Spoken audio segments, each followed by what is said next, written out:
Let me say something that might save you hundreds of dollars in supplements. Most people buying magnesium are buying the wrong kind. One of the most common forms on store shelves is basically chalk. It barely gets absorbed, does almost nothing for your body, and yet millions of people take it every day thinking it will help them sleep, calm anxiety, or reduce pain. Here's the scary part. Around 70 to 80% of adults are magnesium deficient, and most don't know it. Low magnesium is linked to anxiety, insomnia, muscle pain and cramps, headaches, and even heart rhythm problems. Today I'm going to break down the 7 most common types of magnesium, explain which ones actually work, which ones are a waste of money, and exactly which one you should choose based on your symptoms. By the end of this video, you'll never buy magnesium blindly again. Magnesium is involved in more than 300 essential processes in the human body. It helps regulate the nervous system, muscle contraction and relaxation, blood sugar, blood pressure, energy production, and sleep hormones like melatonin. But here's what most people don't understand. The type of magnesium you take matters more than the amount. This is because of something called bioavailability. Bioavailability means how much of the magnesium you swallow actually gets absorbed and used by your body. Some forms are well absorbed and highly effective. Others pass straight through your digestive system. Let's start with one of the best overall forms. Magnesium glycinate is magnesium bound to glycine, an amino acid that has calming effects on the brain. Glycine helps activate inhibitory neurotransmitters, which calm the nervous system, lower stress hormones, and support deep, restorative sleep. This form is especially helpful for anxiety, insomnia, chronic stress, muscle tension, and nervous system overload. One of its biggest advantages is that it is gentle on the stomach and rarely causes diarrhea. Many people notice they fall asleep faster, wake up less during the night, feel less tense, and experience fewer muscle twitches. If your main issue is poor sleep or anxiety, magnesium glycinate is usually the best place to start. Magnesium citrate is one of the most commonly sold forms, and it's magnesium bound to citric acid. It is fairly well absorbed, but it has a strong effect on the digestive system. Magnesium citrate pulls water into the intestines, which is why it's often used for constipation or bowel cleansing. This can be helpful if constipation is your main problem, but it can be a downside if you're taking magnesium for sleep or relaxation. Taken regularly, it may cause loose stools or diarrhea. Magnesium citrate is useful, but it should be used intentionally, not as a general daily supplement for stress or sleep.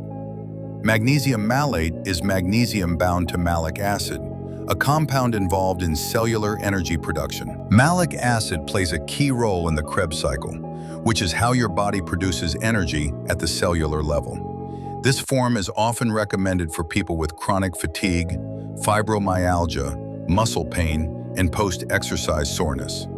Many people with fibromyalgia have low magnesium levels inside their muscle cells, and magnesium malate can help replenish that.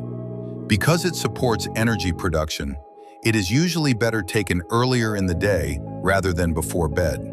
If you feel physically drained, sore, and fatigued, magnesium malate may be a good option. Magnesium L-Threonate is a unique form because it is able to cross the blood-brain barrier effectively. Most magnesium supplements barely increase magnesium levels in the brain, but this one does. Research suggests it may support memory, learning, mental clarity, and cognitive performance. People often use magnesium L-Threonate for brain fog, mental fatigue, focus issues, and age-related cognitive decline. It is more expensive than other forms and contains less elemental magnesium per dose, but it is highly targeted for brain health. If your main concern is mental performance or cognitive support, this is the most specialized option. Magnesium taurate combines magnesium with taurine, an amino acid essential for heart and nervous system function. This form is particularly beneficial for cardiovascular health. It supports healthy heart rhythm, helps regulate blood pressure, and has a calming effect on the nervous system. Taurine helps stabilize cell membranes and balance electrolytes, which is important for heart function. Magnesium taurate is often recommended for people who experience palpitations, cardiovascular stress, or anxiety that feels centered in the chest. It is well tolerated and rarely causes digestive discomfort. Magnesium chloride is commonly used topically in the form of magnesium oil or flakes. When applied to the skin, it bypasses the digestive system and can be helpful for localized muscle pain, cramps, and tension. This can be especially useful for people who don't tolerate oral magnesium well. Some people feel a mild tingling or itching sensation at first, which often improves over time. Magnesium chloride works best as a complementary option rather than a standalone solution. Now let's talk about the form you should avoid: magnesium oxide. Magnesium oxide has very poor absorption, with less than 4% bioavailability.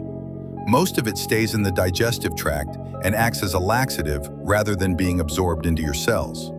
It is cheap, which is why many low-quality supplements use it. But cheap doesn't mean effective.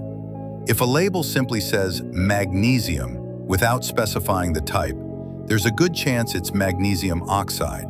That's the form that's basically chalk. So here's a simple way to choose the right magnesium. For sleep and anxiety, magnesium glycinate. For constipation, magnesium citrate. For energy and muscle pain, magnesium malate. For brain and memory support, magnesium L-Threonate. For heart health, magnesium taurate. For muscle relief and topical use, magnesium chloride. And if you see magnesium oxide, put it back on the shelf. Choosing the right form of magnesium can make a real difference in how you feel. If this video helped you, subscribe to the channel. In the next video, I'll explain why taking vitamin D3 without vitamin K2 can actually cause problems, and how to do it the right way. Your health deserves better information. See you in the next one.